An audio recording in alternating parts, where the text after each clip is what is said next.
Hello guys, എല്ലാവർക്കും MSലെ പുതിയൊരു എപ്പിസോഡിലേക്ക് സ്വാഗതം. അഴീക്കൽ പാലത്തിലൂടെ മിക്കുള്ള എല്ലാവരും നമ്മളെ യാത്ര ചെയ്തിട്ടുള്ളതാണ് അല്ലേ? എന്നാൽ കുറച്ച് കാര്യം അറിയാത്ത നമുക്കൊന്ന് നോക്കിയാലോ. ചിലർക്ക് അറിയുന്നതായിരിക്കും കേട്ടോ അഴീക്കലിനെ കുറിച്ച്, ചിലർക്ക് അറിയാത്തവർക്ക് വേണ്ടി ഒരു ചെറിയൊരു ഇൻഫർമേഷൻ തരാമെന്ന് വെച്ച് നമുക്കെന്നാ പറഞ്ഞു തുടങ്ങിയാലോ. കേരളത്തിലെ ആലപ്പുഴ ജില്ലയിലെ ആറാട്ടുപുഴ ഗ്രാമത്തിന്റെയും തീരപ്രദേശമായിട്ടുള്ള വല്യഴീക്കലിനെയും കൊല്ലം ജില്ലയിലെ ആലപ്പാട് ഗ്രാമത്തിലെ അഴീക്കൽ ബീച്ചും തമ്മിൽ ബന്ധിപ്പിക്കുന്ന പാലമാണ് വല്യഴീക്കൽ പാലം, അല്ലെങ്കിൽ വല്യഴീക്കൽ അഴീക്കോട് പാലം. അറബിക്കടലിന് കുറുകെ നിർമ്മിച്ചിരിക്കുന്ന ഇത് ഏഷ്യയിലെ ഏറ്റവും നീളമേറിയ ഒരു പാലം കൂടിയാണ് കേട്ടോ നമ്മുടെ ഈ വല്യഴീക്കൽ പാലം. Tension steel bar concrete bowstring പാലമാണ്. ചൈനയിലെ ചവോത്തിയാൻ മെയിൻ പാലത്തിന് ശേഷം ഏഷ്യയിലെ ഏറ്റവും നീളമേറിയ രണ്ടാമത്തെ വില്ലുപാലം കൂടിയാണ് നമ്മുടെ വല്യഴീക്കൽ പാലം. പാലത്തിന്റെ നീളം എടുക്കുകയാണെങ്കിൽ 1200 മീറ്ററാണ്.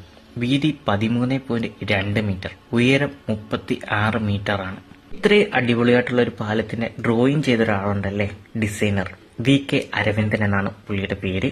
പുള്ളിയുടെ ലാസ്റ്റ് ഡ്രോയിങ് ആണ് കേട്ടോ. ഇപ്പം പുള്ളി നമ്മളോട് ജീവിച്ചിരിപ്പില്ല. ഇതിന്റെ കൺസ്ട്രക്ഷൻ ഒക്കെ എടുത്തേക്കുന്ന കമ്പനി ഊരാങ്കൽ ലേബർ കോൺട്രാക്ട് സൊസൈറ്റിയാണ് ചെയ്തിരിക്കുന്നത് കേട്ടോ. നമ്മുടെ കേരളത്തിലെ തന്നെ ഏറ്റവും മികച്ച ഒരു കോൺട്രാക്ട് ടീം കൂടാണ് കേട്ടോ ഊരാങ്കൽ.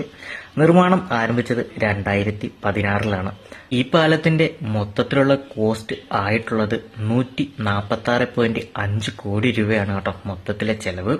ഈ പാലം പൂർത്തിയാക്കാൻ വേണ്ടി ഒരുപാട് പ്രയാസങ്ങൾ അനുഭവിക്കേണ്ടി വന്നിട്ടുണ്ട് ആ ഒരു ടൈം. ഉദ്ഘാടനം നടന്നിട്ടുള്ളത് 2022 മാർച്ച് 11 വരെയാണ്. ഈ ഒരു അറിവ് നിങ്ങൾക്ക് ആദ്യമായിട്ടാണ് ലഭിച്ചിട്ടുണ്ടെങ്കിൽ ഒന്ന് നമ്മുടെ ചാനൽ സബ്സ്ക്രൈബ് ചെയ്യാനും ബെല്ലൈക്കൻ അടിക്കാനും മറക്കരുത്.